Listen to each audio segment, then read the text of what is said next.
Hans-Peterman 是 TrimTabs 研究机构的创始人和 CEO， 他是我们的老朋友了，我们曾经2度采访他。而在本次 Money Show 的活动上呢，我们也遇到了他，就当下的一些热点问题，我们和他进行了交流。Charles, long time no see. Nice to have you with us again. It's good to see you again. So, yesterday at your speech, you mentioned that the U.S. economy is still stuck at no growth range. And I read your article.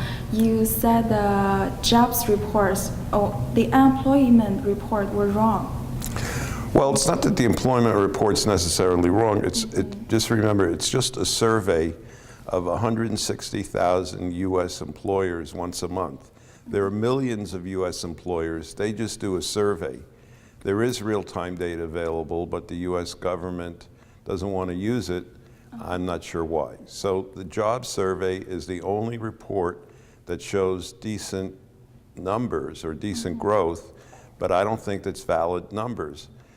One reason is that it counts anybody, even if you're working 2 hours a week, that's a job. Most employers cut the number of hours that they're hiring people so that they don't have to pay medical care and other things. So most new jobs are less than 30 hours. They're mostly minimum wage. So these type of job growth is not going to create a growing economy. So what do you think about last Friday, the jobs report? We know the Dow surged about 1.5% after, the good jobs. Well, it wasn't such, it was, I guess, it was not too hot and not too cold. The jobs number was low enough so that the Fed is not going to raise interest rates soon, but it was not that hot where the Fed's going to raise tomorrow. Right, so it's just right. So it was just in the middle, and the market it was just a market rally. It has nothing to do with reality. Okay, then what do you think about the bond market? Since the rising bond yields has been a big concern in the past 2 weeks. Well, don't forget that traders trade bonds too. Right. So when the German Bund went from less than 10 basis points to 70 basis points, if you were a trader on 98% leverage, so you had put very little money down to buy German Bunds at a 10%, you were wiped out. You lost huge amount. So traders have lost huge amounts of money in the bond market, which is what has caused the bond prices to go down and yields to go up because they were traders and the traders lost. So assuming, it seems like that those traders are out of the market now. So my guess is that bond prices are not going to surge anytime soon again and probably continue going lower. Remember, the European Central Bank is continuing to buy government bonds. Right. The Japanese Central Bank, Bank of Japan, is buying bonds as well as stocks. And in the US, the demand for those bonds overseas is going to put a floor underneath bond prices here in the United States. So I'm predicting that bond prices will be going up from here over the next few months. Yields will come down, bond prices will go up. Okay. And then, so how about, we noticed that the earnings released last quarter were not so good. Right. So do you think the U.S. companies will start to buy back shares? Well, they're doing a huge amount of buybacks.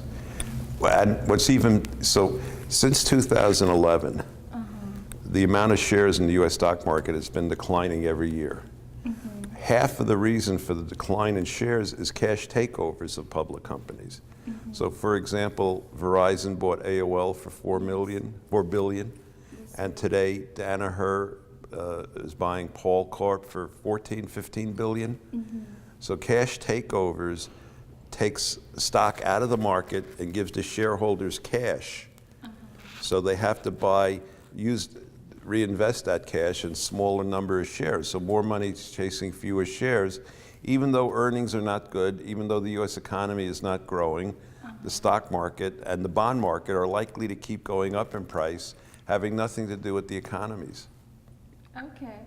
Well, I remember yesterday you said you don't quite agree with Warren Buffett. Well, I happen to be at the Berkshire Hathaway 50-year Oh, good for you. shareholder meeting. So Buffett said he's quite bullish on America and on China. So what do you think? Well, I'm bullish on American stocks. The U.S. economy is not doing well and won't do well. And the main reason it's not doing well is this is not the past. In the United States today, there's less companies starting than shutting down. So this is the first time ever in the United States that more companies are closing its doors than opening than starting up. And the reason they're doing that is there's all these impediments to growth, higher costs, higher regulations. You can't hire people easily because you have to give them benefits, and they're raising minimum wages. So it's harder to get something started now. That is not the way it's ever been in the United States. And the United States is becoming more like Europe. Okay. Then, so based on what you said, what kind of government do? Like, what kind of U.S. government do to save the economy? Make it easier to start new businesses, cut taxes, cut red tape in terms of regulations. So if growth happens when something new happens today that didn't occur yesterday, whether it's a new business, whether an existing business expands, grows, that needs to be encouraged. Right now it's discouraged.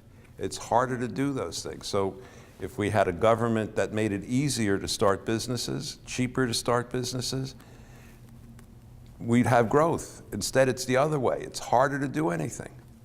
Right. So yesterday, I also interviewed Steve Forbes. I asked him, does he think Hillary Clinton will become the president of 2016? Well, he gave me the answer. He said the Republicans will win the election in 2016. What do you think?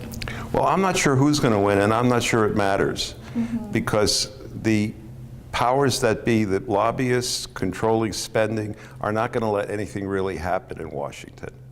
But if I were president, what I would do to stimulate the economy, and any government, either party could do this, okay, one, you want to have more people hired. So instead of making it, any people you hire, you have to pay them more and you have to give them benefits. How about we give any new hire has a tax deduction for this boss, doesn't have to, so instead of when somebody gets hired, they have to pay withholding taxes to the government. So how about a one-year holiday on withholding taxes for new hires? So you can hire someone, if you're the boss, it costs you less. Now you can't fire someone to hire someone, but make it cheaper to hire people. Second thing I would do is we have all these empty government facilities that are useless. I would make them into new business incubators. If you have a new business idea, you can get free rent, free internet for 1 year, as long as you hire people, and then you get a tax break on hiring people, so you can start businesses at very low cost. Great. And that's what is needed. Great. Do you plan to run for president? No. No? But I would vote for you. Me? Thank you. And so if I were president, I would have a free trade agreement. I would push for free trade around the world, where eliminate all tariffs, all quotas, let people trade with each other. We have a worldwide internet, broadband internet. Every internet address is equal to every other internet address if the governments would let us alone. Whether it's woman, man, race, color, every internet address is equal. So every internet address should be able to do business with every other internet address throughout the world without costs, without worrying about regulation, tariffs, quotas, visas, all kinds of nonsense that governments put in the way of getting things done. Let the internet run the world. I wish I had a more cheerful forecast, but stock prices are good. So you're bullish on the stock market? I'm bullish on the stock market, bullish on the bond market, and the U.S. economy, the Chinese economy, the European and Japanese economy are not doing well. Okay. It's a split.